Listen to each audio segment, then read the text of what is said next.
guys, ito na yung day na hinihintay namin. And unfortunately, hindi kami nakapass sa reactive. Sa mga anak ko nga, ikaw na. Ayan. Delete mo.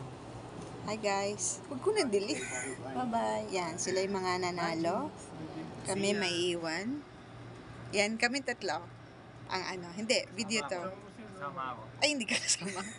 Hindi po kasama Yes. si Hindi ako masasad. I'm still grateful. God is so good. So, mga anak, don't you worry. I'll do my best. To do my duty to God my country. Panatang makabayan, inibig ko Pilipinas. Anak, pero meron pa akong exam. Tatapusin ko yun and ipapas ko yun. Ganun kami. Okay lang yun. I love you. Bye-bye. Sila yung mga nakapas. Sila yung mga nakapas yan. Si RL. Si Kim from Baguio. Si Joey from si Kim. Sila lang yung mga nakapas. Yan din, nakapas.